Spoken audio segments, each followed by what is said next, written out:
सम्माननीय सभामुख महोदय, सत्ताको नशा यस्तो लाग्छ कि मान्छे आफूलाई भगवान सम्झन्छ, जनताको भलाइ बिर्सिएर केवल आफ्नो स्वार्थमा लिप्त रहन्छ। उठिरहनु भएको छ।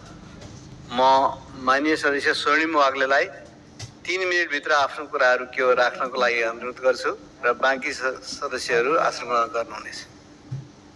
सम्माननीय सभामुख महोदय, यो भिजिट भिसाको दुरुपयोग गरी मचाइएको लुट, सङ्गठित अपराध, सम्पत्ति शुद्धिकरण र मानव तस्करी बारे यो अलोकप्रिय सरकारले यस्तै अनुमान योग्य काम गर्ला, प्रेडिक्टेबल काम गर्ला भन्ने हामीलाई पूर्वाभास थियो र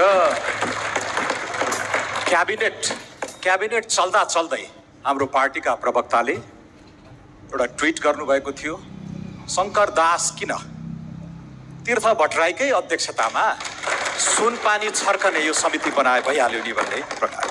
गृहमन्त्रीको कुरा शालीनतापूर्वक हामीले सुन्यौँ। उहाँले ब्युरोक्रेटिक सोल्युसन लिएर आउनुभयो, सहजीकरण गरिनेछ, सजिलो बनाइनेछ, उहाँले नियमित रूपमा गर्नै पर्ने कामहरू म फेरि गर्छु भनेर प्रतिबद्धता जनाउनु। यो समस्या गम्भीर कुशासन र राजनीतिक प्रकृतिको छ। यहाँ लुटको कुरा छ, सङ्गठित भ्रष्टाचारको कुरा छ, मानव तस्करीको कुरा छ। त्यसैले यो शङ्करदास बैरागीप्रति मेरो कुनै व्यक्तिगत आग्रह छैन, म राम्रोसँग चिन्दछु उहाँलाई। तर विगत 10 वर्षदेखि उहाँ स्थायी सत्ताको प्रिय पात्र हुनुहुन्छ। 7 वर्ष परराष्ट्र सचिव बन्नुभयो, 3 वर्ष मुख्य सचिव बन्नुभयो र रहस्यमय ढङ्गले उहाँको बहिर्गमन हुन्छ मुख्य सचिवबाट, राष्ट्रिय सुरक्षा सल्लाहकार बन्नुहुन्छ।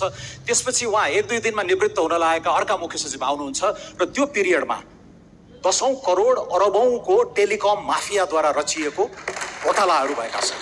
त्यसैले शङ्करदास बैरागी अहिलेका निगाह प्राप्त नेताहरूको गुड बुक्समा रहनुपर्ने स्वार्थको द्वन्द्वबाट जेलिएका पात्र हुनुहुन्छ।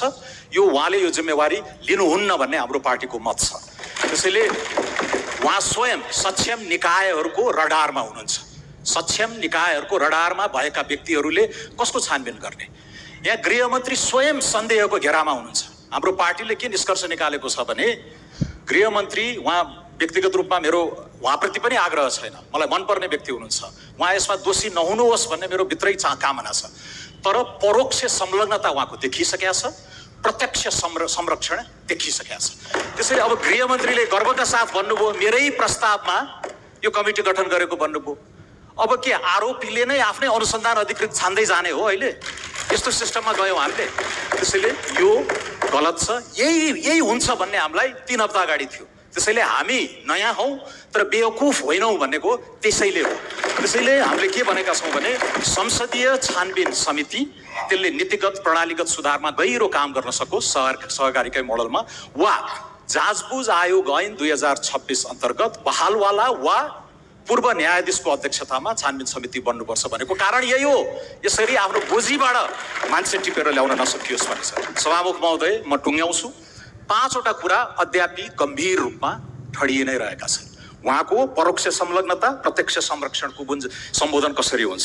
तीर्थ भट्टराई त उहाँको मर्निङ वाक गर्ने पार्टनर हो अर्किड कोलोनीमा, कसरी गर्नुहुन्छ? त्यसैले यो समस्याको समय गम्भीर छ। दिनको 50 लाख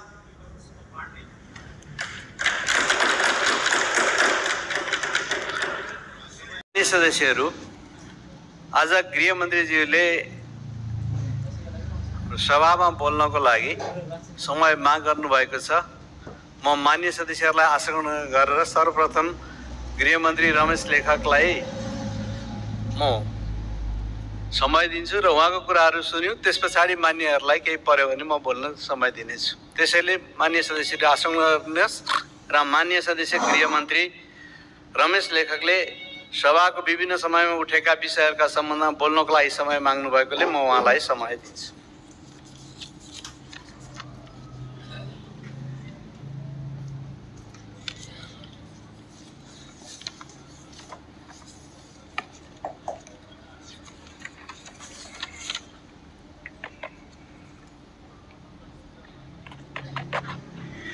सम्माननीय सभामुख महोदय, समयका लागि धन्यवाद एवं हार्दिक आभार व्यक्त गर्न चाहन्छु। सम्मान्य सभामुख महोदय, त्रिभुवन अन्तर्राष्ट्रिय विमानस्थल अध्यागमन कार्यालय र भिजिट भिसाका विषयलाई लिएर केही समयदेखि सदन अवरुद्ध भएको अवस्था छ। विभिन्न राजनीतिक दलका आदरणीय माननीय नेता साथीहरूले, माननीय सदस्य साथीहरूले आफ्ना धारणाहरू अभिव्यक्त गरिराख्नु भएको छ र ती धारणाहरूका तर्फ विचारहरूमा नेपाल सरकारको मेरो गम्भीर रूपले ध्यान आकृष्ट भएको म सबैभन्दा पहिला हार्दिक निवेदन गर्न चाहन्छु। दुईटा बुदामा एउटा पहिलो नम्बर भिजिट भिसा र अध्यागमनसँग सम्बन्धित विषयमा उक्त कार्यलाई अख्तियार दुरुपयोग अनुसन्धान आयोगले निष्कर्षमा पुर्याउने नै छ। उक्त विषयका सम्बन्धमा छानबिनका लागि आयोगले माग गरे बमोजिम नेपाल सरकारले आवश्यक सहयोग गर्नेछ भनेर एउटा बुदा उल्लेख भएको छ। यसका बारेमा म पुनः एकपटक सम्माननीय सभामुख मार्फत सम्मानित सदनमा हार्दिक अनुरोध गर्न चाहन्छु, निवेदन गर्न चाहन्छु।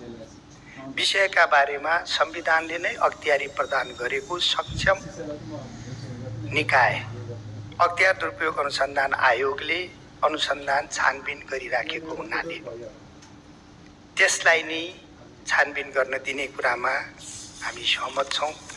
सरकारले यो विषयलाई स्वीकार गरेको छ र यसमा आयोगले आवश्यक माग गरे बमोजिम सरकारले सहयोग गर्नेछ भन्ने कुरा मैले प्रतिबद्धता व्यक्त गरिसकेको छु र पुनः सरकारका तर्फबाट म प्रतिबद्धता व्यक्त गर्न चाहन्छु। दोस्रो बुदा अध्यागमन र भिजिट भिसाको सम्बन्धमा विगतदेखि देखिएका समस्या समाधान गर्न नेपाल सरकारले आवश्यक अध्ययन एवं छानबिन गरी नीतिगत, कानुनी र संरचनात्मक सुधारका लागि उपयुक्त व्यवस्था गर्न ठोस पहल गर्ने प्रतिबद्धता नेपाल सरकारले व्यक्त गर्ने भनेर सत्तापक्ष र विपक्षी दलका बीचमा भिसाका सम्बन्धमा विगतदेखि नै देखिएका समस्याहरू समाधान गर्न आवश्यक अध्ययन र छानबिन गरी नीतिगत, कानुनी र संरचनात्मक सुधार गर्नका लागि प्रतिबद्ध छ र त्यो विषयलाई अगाडि बढाउने प्रयोजनका लागि नेपाल सरकारले महत्त्वपूर्ण निर्णय गरेको तर्फ म सम्मानित सभामुख मार्फत सम्मानित सदनको ध्यान आकृष्ट गर्न चाहन्छु। हाम्रो सन्दर्भमा अध्यागमन व्यवस्थापनका क्रममा केही समस्याहरू देखा परेका छन्। कुनै आज सतहमा आएका होलान्, कुनै हिजोदेखि नै देखा परेका थिए समस्याहरू छन्। ती समस्याहरू विगतदेखि नै रहेका, भिजिट भिसाका सम्बन्धमा समेत देखा परेका अरू पनि समस्याहरू देखा परेका छन्। विदेश प्रस्थान गर्न चाहने नेपाली नागरिक अथवा देशभित्र प्रवेश गर्ने व्यक्तिहरूको प्रस्थान आवत जावतलाई कसरी सहजीकरण गर्ने भन्ने एउटा प्रमुख विषय रहेको छ। भिजिट भिसाको विषय पनि त्यसमा छ। त्यसो भएको हुनाले यी सबै समस्याहरूको समग्रतामा कसरी समाधान हुन सक्छ भन्ने तर्फ सरकारले गम्भीर रूपले ध्यान आकृष्ट गरेर सम्मानित सदनमा उठेका विषयहरूलाई समावेश गरेर हिजो नेपाल सरकारले मैले नै प्रस्ताव गरेर एउटा निर्णय गरेका छौँ। सम्मानीय सभामुख महोदय, अध्यागमन र भिजिट भिसाको सम्बन्धमा विगतदेखि देखिएका समस्या समाधान गर्न नीतिगत, कानुनी र संरचनात्मक सुधारका लागि उपयुक्त व्यवस्था गर्न ठोस पहल गर्ने प्रतिबद्धता नेपाल सरकारले व्यक्त गर्ने भनी